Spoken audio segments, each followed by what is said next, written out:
Okay guys, time for another Into the Infinityverse video, and this one is going to center around the G.I. Joe aspect of the Infinityverse.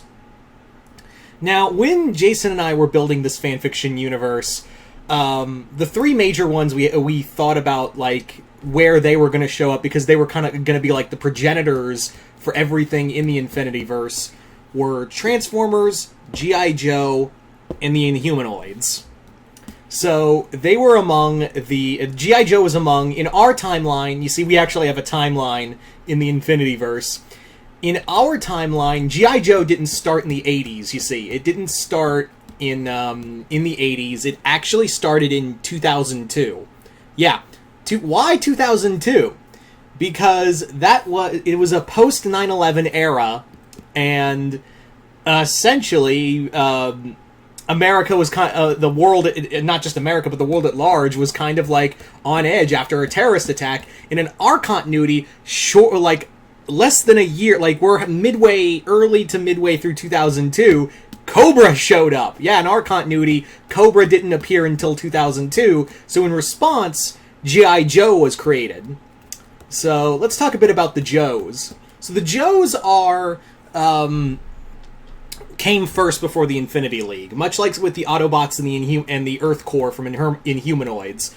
The big thing is that they are members of the Infinity League, but they work a little differently from everybody else. You see, the Joes, while they are members of the Infinity League, kind of take orders from the government. They still take a lot of orders from the government, and they still go out and carry missions. Now, Infinity League has a very strict no-kill rule. You know, you get that with the Avengers and Justice League and whatnot, so, of course, the Infinity League would have the same. The difference is that when the G.I. Joes go out and carry out missions for the government, they work a little differently. They can go out and kill people, but when they're working with the Infinity League, they go to the no-kill rule. But when they have missions designated to them by the government or the UN, because in here, G.I. Joe doesn't just work for the U.S. government, it actually works for the United Nations. A little different, yeah. But G.I. Joe, whenever like they're given a mission that's Cobra-centric, like, hey, this is Cobra, you guys gotta deal with this, and so they can work and do some shady shit without damaging the Infinity League itself, and the League knows about this. They're very well aware that the Joes that they work with do kill people. Like, they are aware, hey, Scarlet's pretty cool, but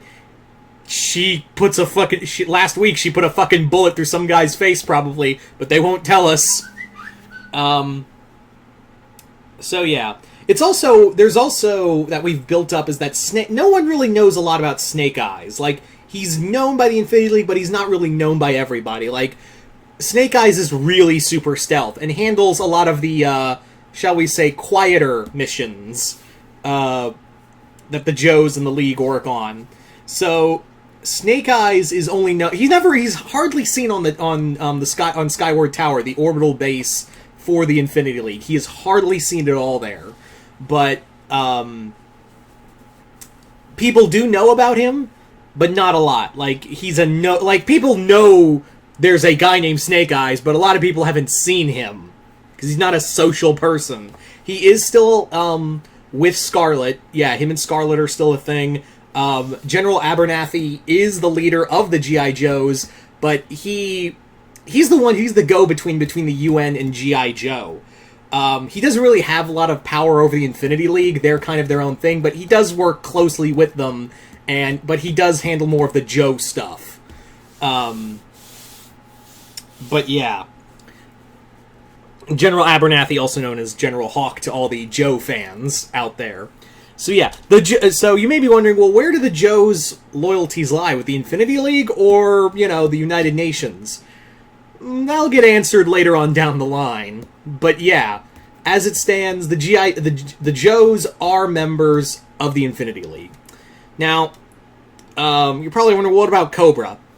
Now, I did do a video a while back on Cobra, but I thought it'd be fun to reiterate it. So in this video, I'm going to talk a bit about Cobra. So Cobra, like I said, didn't show up until 2002. And Cobra is like our universe's equivalent to Hydra. Now, there are other organizations out there. You've got Shadaloo, you've got Millennium, you've got several other groups, but Cobra is the big A game. Cobra Commander has built a empire that dwarfs all the other like major terrorist organizations out there. And Cobra has its coils in everywhere, much like Hydra. Like I said, it's our universe's Hydra. But Cobra came from something else in our continuity. Cobra came from the ashes of another criminal organization years ago. Now, I'm not going to say what that organization is because Jason and I have got some fun ideas for it. But I will say that it came from the ashes of something else, and it directly ties to Cobra Commander and a lot of the origins to a lot of like early stuff in the Infinity League universe before all of that.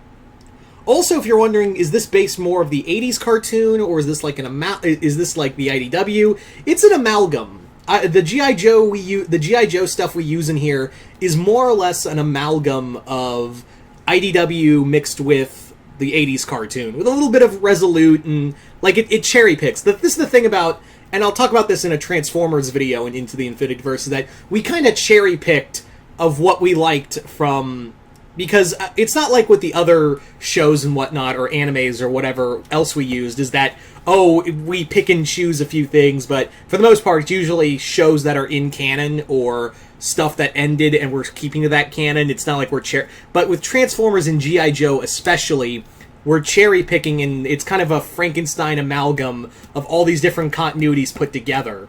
So that's why you see different characters from different eras in Transformers and G.I. Joe in the Infinity League. So there you go.